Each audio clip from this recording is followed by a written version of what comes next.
What a crowd. All right, give yourselves a nice round of applause. Woo! Woo! Today's a very, very exciting day. If I could have everybody's attention, please. Woo! Good afternoon, ladies and gentlemen. My name is Nachum Siegel. Welcome to a great day for Florida, a great day for our national Jewish community, and a great day for the future of the United States of America.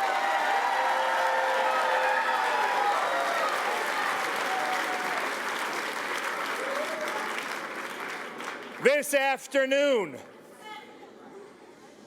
United for Mike officially becomes a force in the 2020 campaign.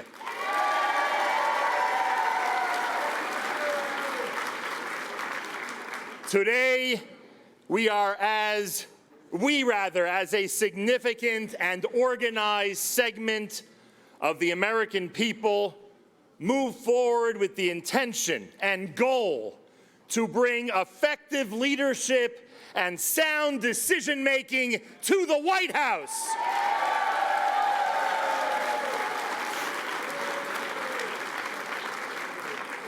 The man who best exemplifies these qualities is the man we are supporting today, tomorrow, and all the way to November 3rd. He is the man who can bring America together. He is the man who can restore the past glory of the Democratic Party. The man is Mike Bloomberg.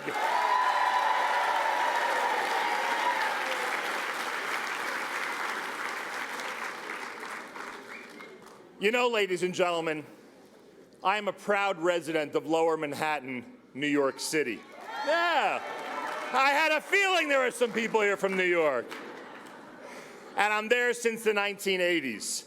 I have seen all types of leadership in a city that demands great care and aggressive management skills. I watched as Mike Bloomberg took the reins of the city post 9/11 at a time when no New Yorker knew if this was the end or a new beginning. And he developed a strategy and carried out a leadership mission that created a New York that is now the flourishing capital of the world that America needs it to be. Is this the type of leadership we want in Washington, D.C.?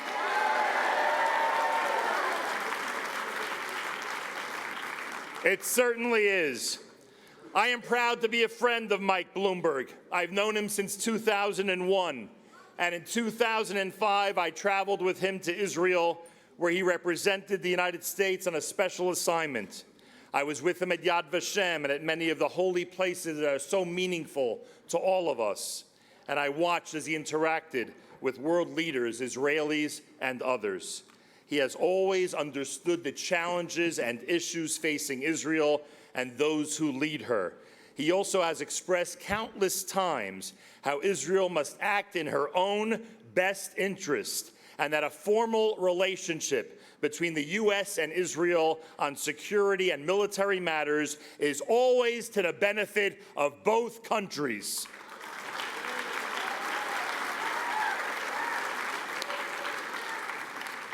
His sensible and mild-mannered and respectful approach is obvious to all of us and will be a welcome change that only Mike can bring to Washington.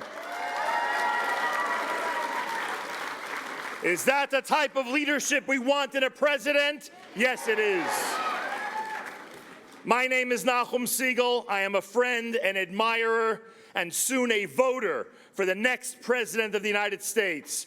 Join me in enthusiastically supporting Mike Bloomberg.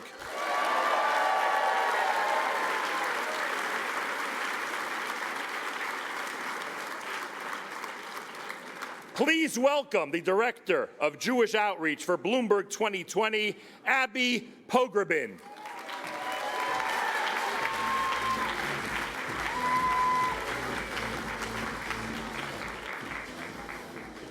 Hello, Miami. It's like Shabbat Shalom. I'm Abigail Pogrobin from New York. I am the National Director of Jewish Outreach, and it is so great to see all of you here. It won't surprise you that when I told my parents I was put in charge of turning out the Jewish vote for Mike's presidential campaign, they said, well, I guess you're moving to Florida. So just so you know how I come at this campaign personally, I'm not a veteran of politics. I'm an author and a journalist who has spent 2+ decades focused on the Jewish story and who couldn't care more deeply about the greater Jewish family, especially at this moment. When Mike decided to run, I knew instantly that he was the leader to take us out of the tsuris. The daily chaos and the incompetence of this White House, and the revolving door cabinet members and advisors who have either been fired by tweet or indicted. In a moment when not just our country, but our Jewish community has been so fractured, I trust that Mike Bloomberg will focus us squarely on what we share in common. The values I know our parents raised us to demand and expect: a commitment to civility and to empathy, an expectation of effectiveness and results, and a promise not to protect only the Jewish people, but every person who has ever felt the ugliness of prejudice shake the ground beneath them.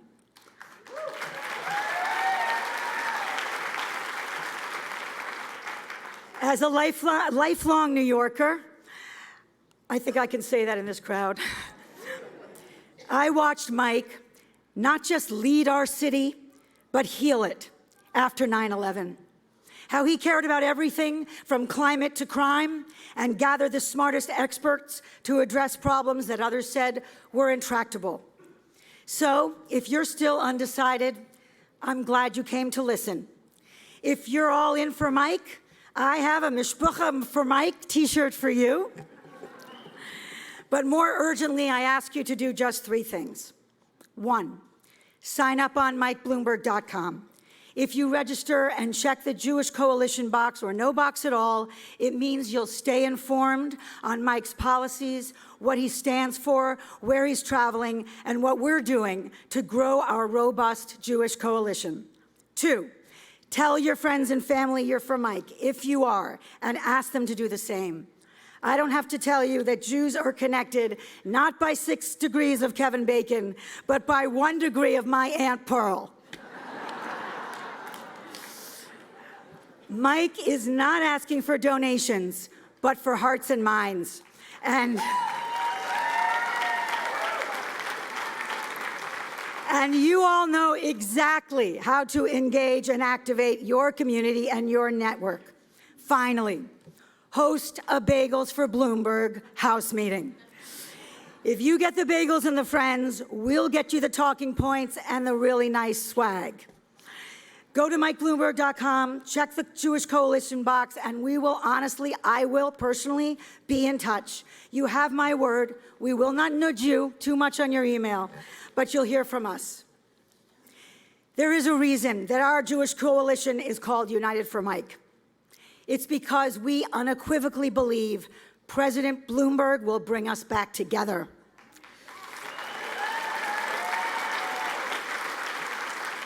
He will bring us back together as Jews who, yes, argue at the Seder table, but know that at the end of the day, we are one family. He'll bring us back together as Americans who, yes, argue at the Thanksgiving table, but know that at the end of the day, we are one family. For Mike, unity is not a pipe dream, it's a promise. I am so proud to be on his team, and I certainly hope you will join it. Thank you.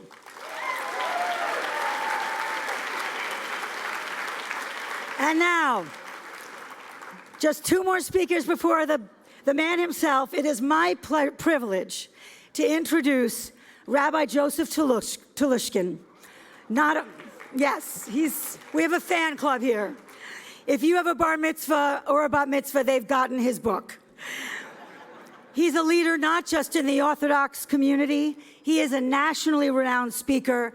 Every federation or JCC or synagogue wants him and competes for his time. He's the author of more than 15 books, including Jewish Literacy, the Book of Jewish Values, and the Rabbi. It's my honor to introduce Rabbi Joseph Touloushkin.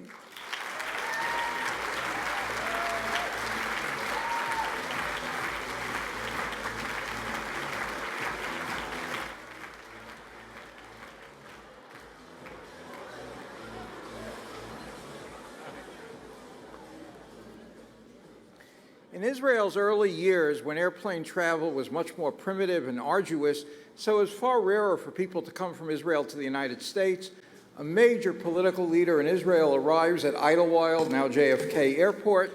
He gets off of his plane. A big group of American Jews are there to greet him. Somebody calls out, "So tell us what the situation is like in Israel." And in one word, he said, "Good." Then somebody else says, "Okay," in 2 words. He said, "Not good."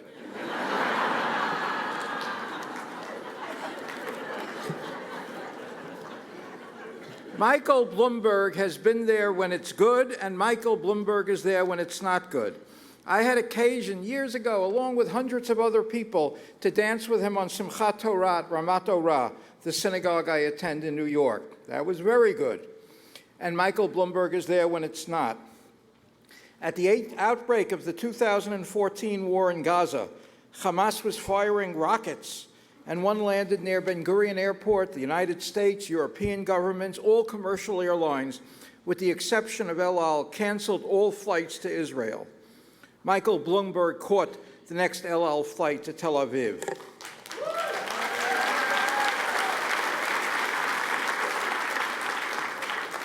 When he landed, he announced, "Halting flights here when the airport is safe hurts Israel and rewards Hamas for attacking Israel. Hamas wants to shut down the airport. We won't let that happen."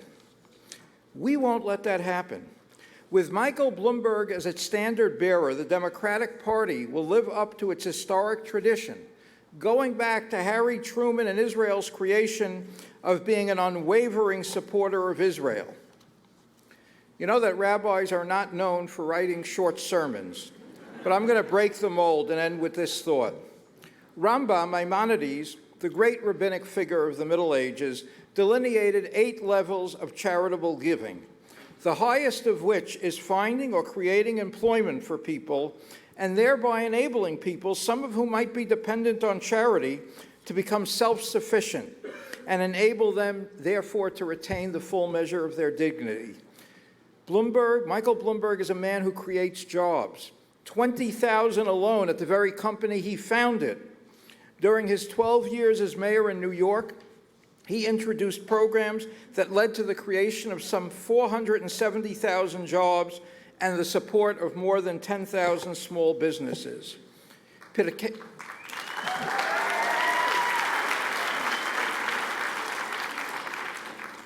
Avot, the Ethics of the Fathers, teaches, Lo alecha hamalacha ligmor. It is not your responsibility to complete the task, that is, of perfecting the world, but that does not free you from doing all that you can. Michael Bloomberg is a man who does all that he can, and like the biblical figure for whom he is named, and this is a fact maybe many of you don't know, like the biblical figure for whom he is named, Mordechai, he motivates the people around him to do all that they can as well. And Michael Bloomberg intends to do that for all of us in 2020. Thank you.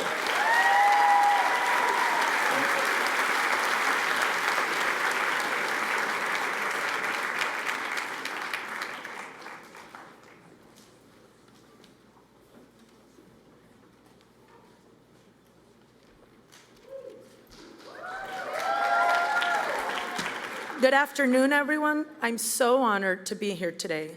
Y a mis amigos latinos, gracias por venir puntual. My name is Patricia Halfin Wexler. I was born and raised in Venezuela and have lived in the US since 2000. I became a US citizen right before the birth of my second child in 2015. Back then, my husband was baffled when I insisted we get our newborn a passport.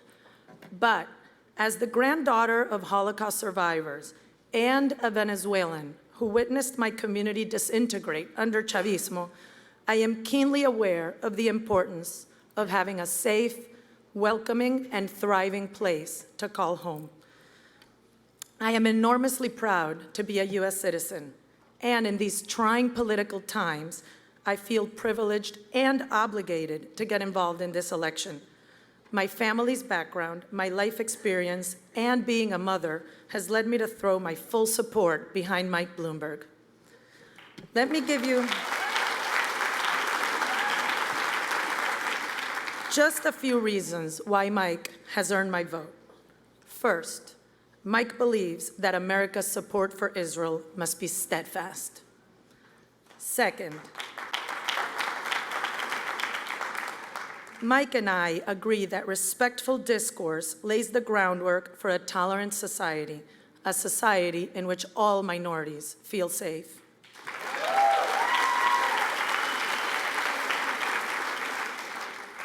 Mike and I are both alums of Harvard Business School.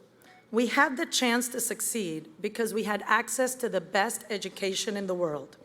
I support Mike because he will make this path possible for more people, as he has for decades as mayor and a philanthropist, by fighting for smart education initiatives and policy from the White House.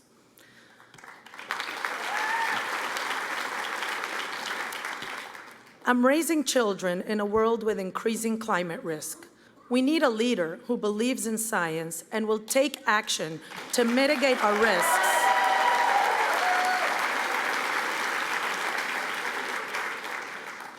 While also understanding the realities of our economy. And that's exactly what Mike will do as president. Finally, I send my kids to school every day, not too far from Parkland. I think I speak for all parents when I say I would like to live in a country where mass shootings are unheard of.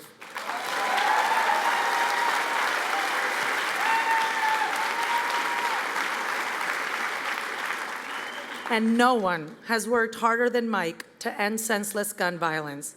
And I know no one would fight harder for our kids in the White House than Mike. Those of us who came here from Latin America are painfully aware of how quickly a stable democracy and a thriving economy can fall apart. This is why it's crucial, at this time of increasing partisanship, that we vote for a proven leader, a pragmatic, compassionate, and reasonable executive, a leader who can bring our country together and focuses on enacting solutions that will improve lives across our country and around our world. Please don't stay on the sidelines. Make sure you register by February 18 to vote for Mike Bloomberg on March 17. Thank you. Our parents taught us that our Jewish history gives us a special obligation to build a brighter future for everyone, to help others with the same sense of optimism and obligation that is such an important part of Jewish tradition and which has been such an important part of my life.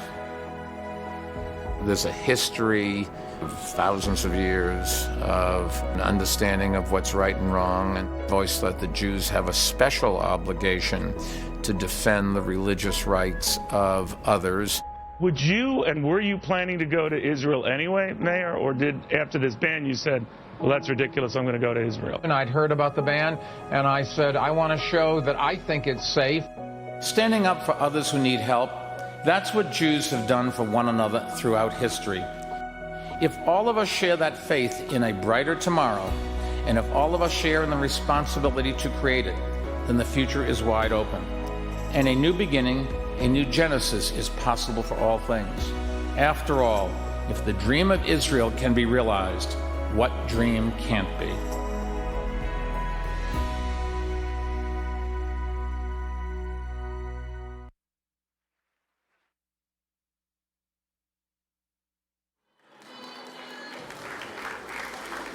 Thank you all so much. You know what? The video ends and you go, That must be Mike Bloomberg. It's not. It's Philip Levine. Nice to see everybody. Thank you so much. I'm the former mayor of Miami Beach. I'm going to tell you a couple of quick stories. When Mike was about to decide to run for mayor, I got a call from the New York Post. And they said, Mayor Levine, we understand that you're a big supporter of Mayor Bloomberg's. If he runs, are you going to endorse him?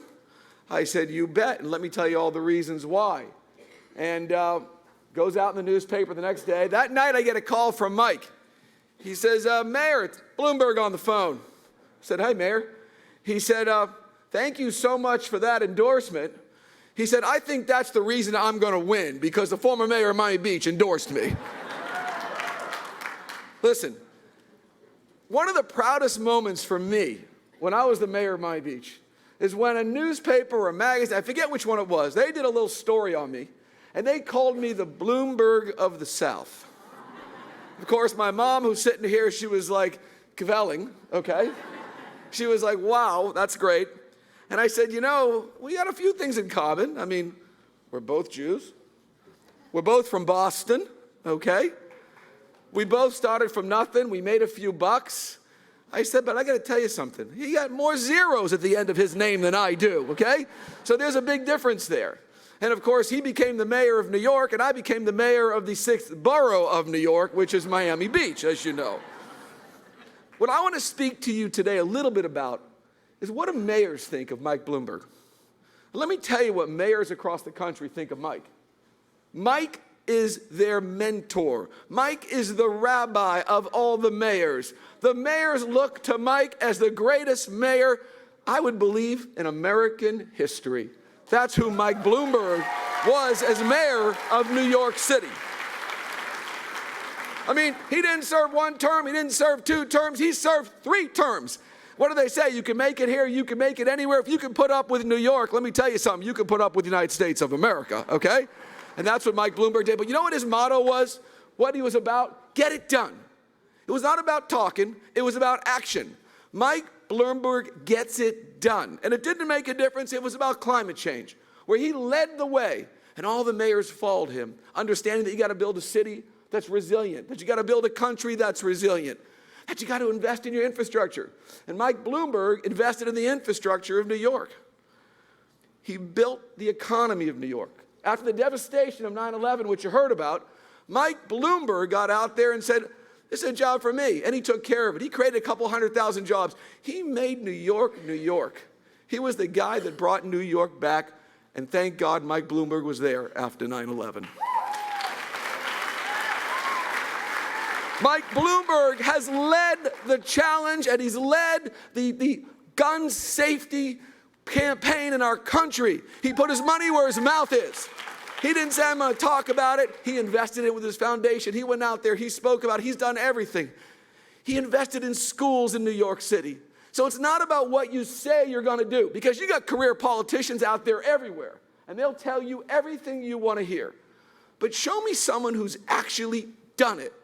That's who Mike Bloomberg is. He's the get-it-done mayor, and I'm telling you, when he becomes president, he will become the get-it-done president of the United States of America. We have chaos in our country. Our country is separated. Our country is divided. Mike Bloomberg will bring the nation together. You know, if you're the Democratic nominee for president, and every Democrat votes for you to become president, you know what's going to happen? You're going to lose. Because you need Republicans and you need independents. You need to bring America together. That's how you win a general election in our country. And that's what this man can do. You saw what he did in Israel when those rockets were raining down from Hamas. He took his plane there and he said, Israel will not succumb to terrorism. Israel's open. He went there. Once again, he got it done. He was there for Israel. One thing I want to talk about, because this is a Jewish event. I remember when Barack Obama was running for president.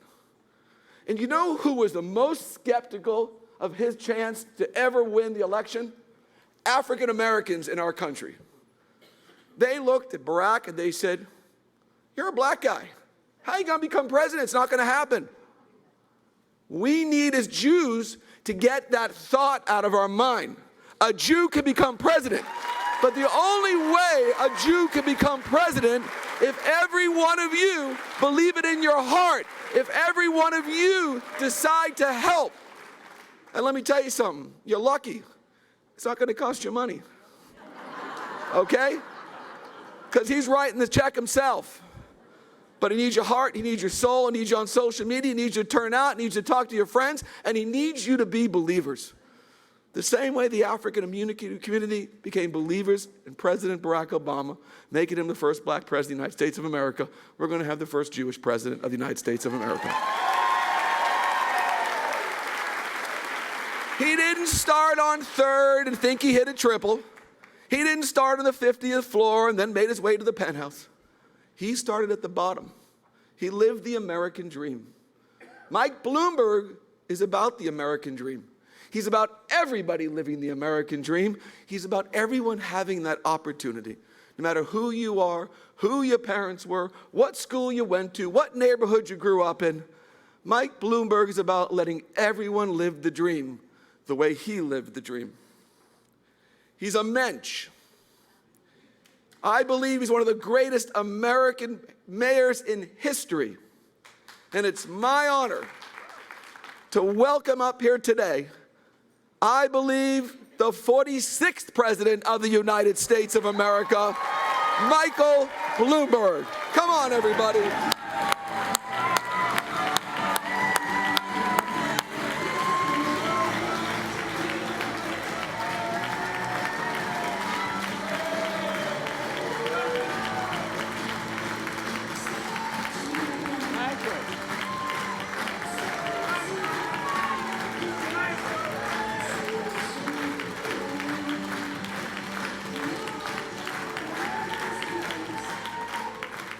Thank you. Good afternoon. Mayor Levine, thank you for that support and for all your good work on so many different issues, including climate change, and for that glowing introduction. And I'm glad that you read it just the way I wrote it. Let me also thank Rabbi Birkin for being so welcoming. It's great to be here. And I appreciate all those kind words by my friends, Nachum, Abby, Patricia, and Rabbi Toulouse. And I wanted to thank everybody for coming to synagogue today. Also, we have an overflow room, which is embarrassing. We just did not have enough room. Actually, it's a nice problem to have. And for those of you that are stuck in the overflow room, wherever you are, in which direction, I don't know, I appreciate so much, and I'm sorry that we couldn't accommodate everybody, but we are here. Now, I know the Torah portion yesterday started the 10 plagues, and I will try not to subject you to what I call the 11th plague, a really long speech. I thought that was funnier than you did, actually. I'm so glad to be with all of you today here in Aventura, and not only because it's winter in New York, but being here reminds me that growing up, I was told that there were 2 promised lands. One had milk and honey, the other had Miami Beach and Wolfie's Deli.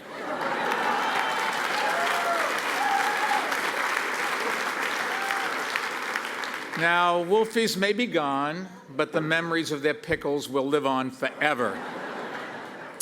I'm also glad to be speaking before such a diverse and multilingual Jewish community.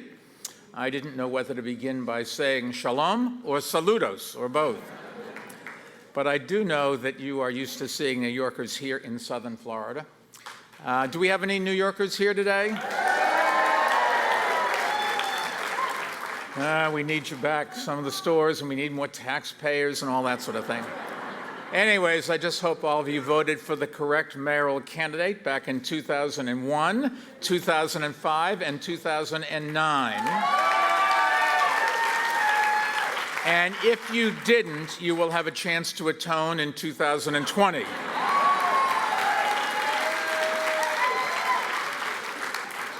Now, I know I'm not the only Jewish candidate running for president, but I am the only one who doesn't want to turn America into a kibbutz.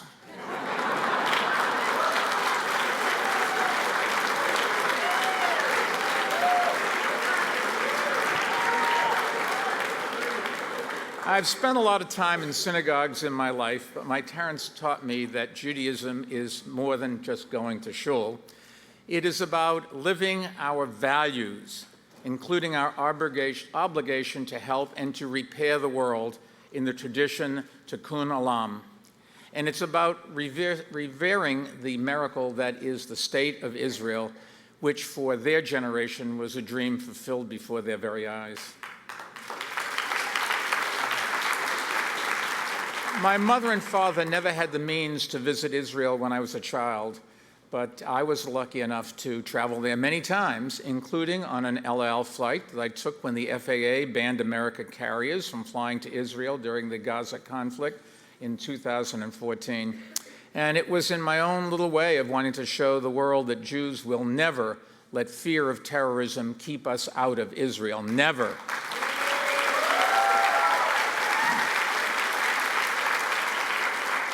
Later, more than once, as an adult, I went with my late mother to see Magen David Adom Blood Center that we named after my father, and the Hadassah Hospital wing that we named after my mother. So it is with a personal attachment to Israel that I say, as president, I will always have Israel's back.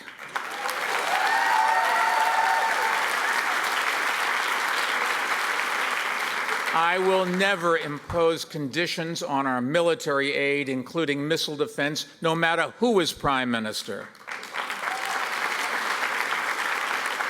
I will not wait 3 years to release an Israeli-Palestinian peace plan. I will never walk away from our commitment to guarantee Israel's security. And that's a big part of why I was against the original Iranian deal.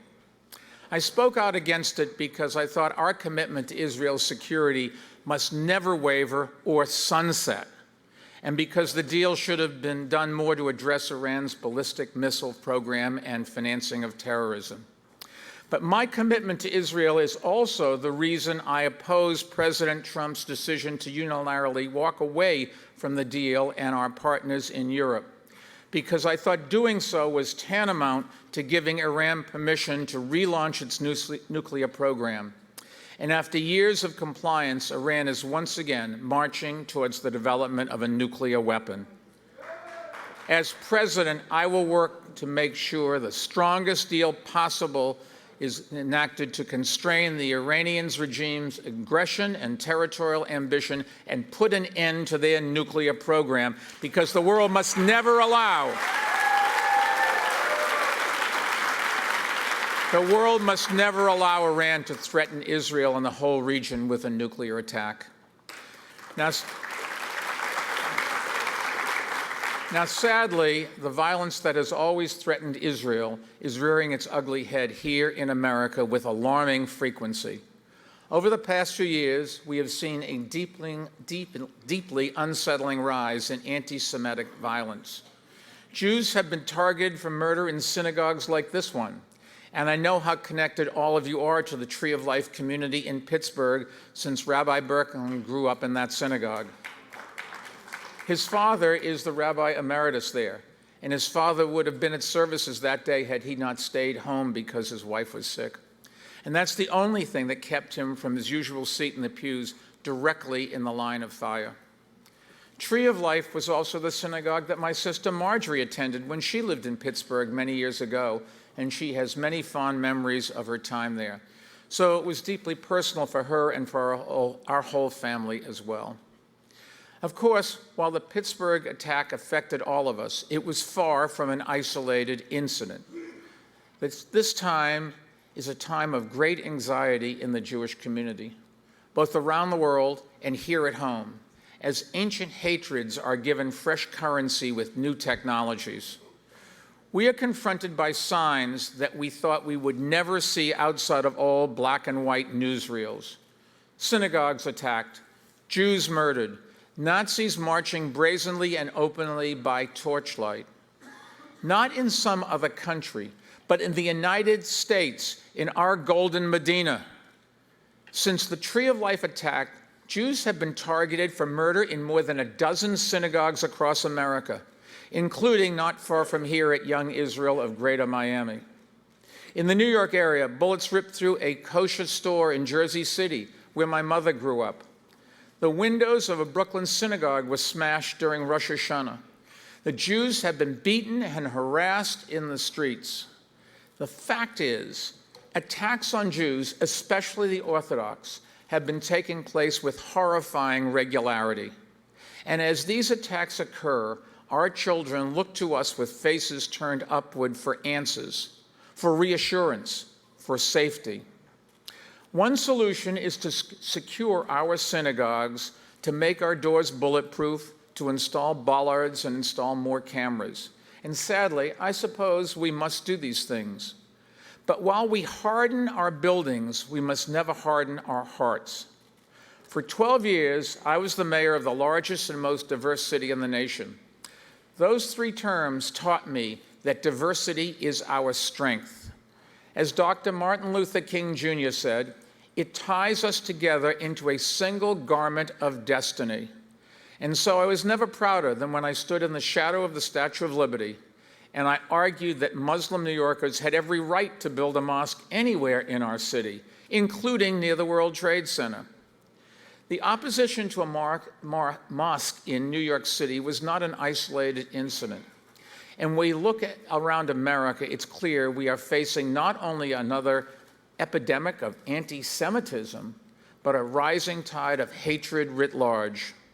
Because the fact is, there's been an increase in attacks on all groups that have a long history of being scapegoated and repressed for being other, different, lesser, and less than fully American. I'm talking not only about Jews, but also about immigrants, Muslims, Black Americans, women, and the LGBTQ community. So we must ask ourselves, why have these attacks increased? What has changed? There's no single answer, and no single person is entirely to blame. Anti-Semitism is hardly the exclusive domain of one political party. It can be found on both the right and the left, on town squares, and on campus quads. But there is one fact that we can't ignore. Presidential leadership matters. And what...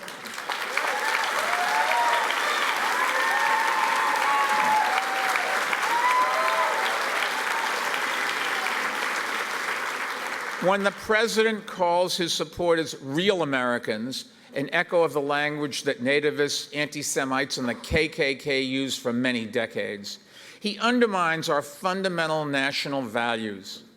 When he is silent and even supportive through his words and tweets as racist groups spread hate, he puts the public safety of our communities at risk.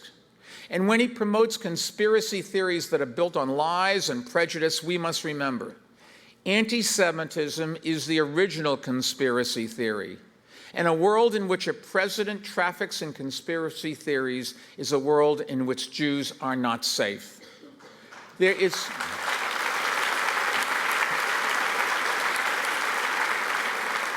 is just no escaping the direct line between his conduct in office and the rise of violent attacks targeted at minority groups across the country.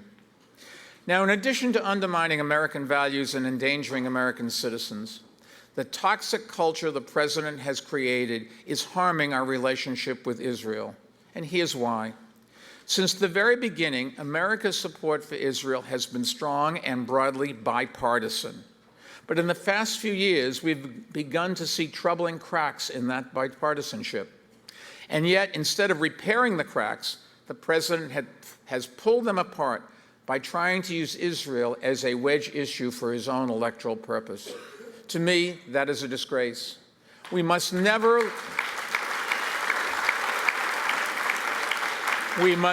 let Israel be a football that American politicians kick around in an effort to score points.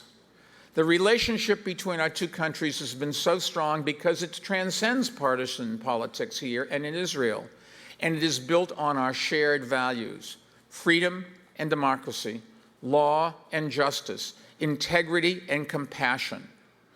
Those are just hollow words to our president. but to me, they are everything. Now, there are those who will cite moving the embassy to Jerusalem as a reason to support the president. And to that I say very clearly, if I'm elected, you will never have to choose between supporting Israel and supporting our values here at home.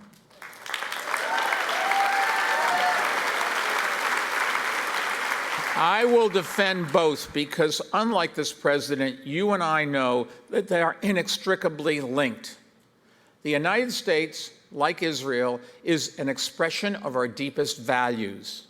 And throughout our history, we've seen that the best guarantee of safety in this country is the rule of law, not proximity to the throne of the powerful. The Bible and our history teaches that there will always be a Pharaoh who knows not Joseph. And in those times, in all times, we must depend on the rule of law and the guarantee that all of us are equal before it. When Moses descended from Mount Sinai, he smashed the golden calf and raised high a tablet of laws, of rules, and of norms instead. And when they fail, tragedy occurs. We know that because we've seen it far too many times. Tomorrow is the 75th anniversary of Auschwitz's liberation. I remember visiting Auschwitz a couple of years ago, walking the same paths our ancestors trudged down to the gas chambers and ovens. And as we prepare to mark International Holocaust Remembrance Day tomorrow, we're reminded of what Rabbi Sachs of Great Britain teaches, that hatred that starts with the Jews never ends there. And we also know, don't we, that what starts with others can end with us. So when children are ripped from their mothers at the border because their skin is darker, or when immigrants are denied entrance based on their religion or nationality, we hear history's dark echoes, while others hear a dog whistle and become emboldened and empowered. Leadership sets a tone. It's either inclusive or exclusive, divisive or uniting, incendiary or calming. If either appeals to very fine people on both sides of bigotry or it unequivocally rejects it. Well, to me, there's no such thing as a very fine white supremacist.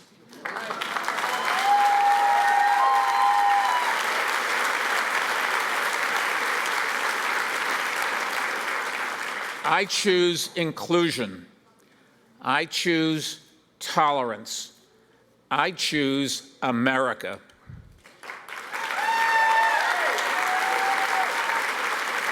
As president, I will not fan the flames of hatred, just the opposite. I will label hate crimes as domestic terrorism and charge perpetrators accordingly.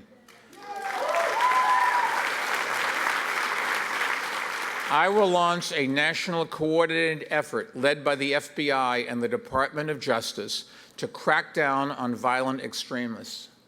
I will expand the Department of Education's Stop Bullying campaign so that we can put an end to harassment in schools, including on college campuses.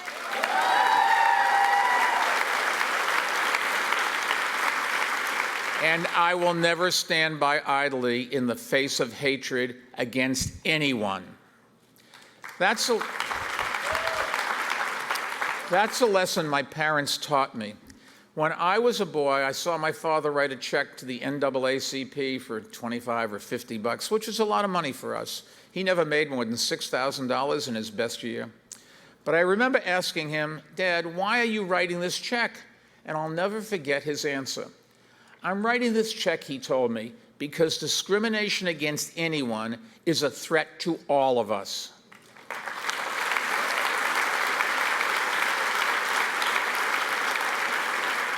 I didn't realize it at the time, but that lesson was straight out of Vayikra.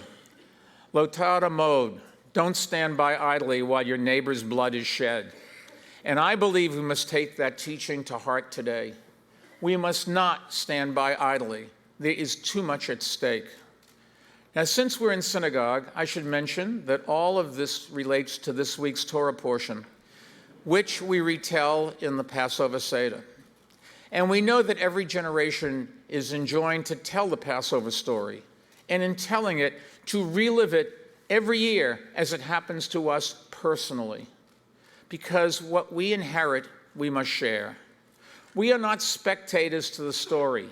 We are its participants. Democracy is like that as well. It is our charge to renew and make stronger this great democratic experiment in every generation. Sometimes democracy is a birthright. Sometimes it is a gift. And sometimes it is a fight. Today, it's a fight, and I'm asking you to stand and fight with me. As proud Americans and as proud Jews, stand with me and fight for the America our parents and our grandparents had, who struggled to get here and make it here when they arrived, and for our children, and for our grandchildren, and for all of us. I hope you will agree that the 2020 election is no ordinary election. Some elections are about the difference between marginal tax rates or the national debt or school uniforms. This election is about so much more. This election is a referendum on the meaning of America. It is about what we will tell our children and our grandchildren we did in this moment at this time.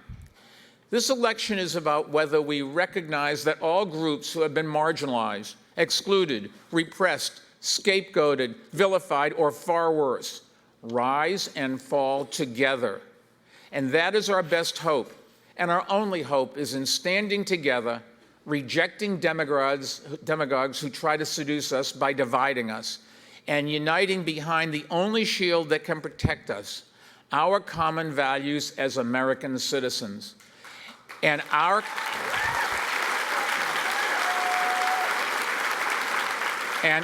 common humanity as God's children. That is what this election is about. And that is why I'm running, to bring America back together, to repair the damage and to move our nation forward.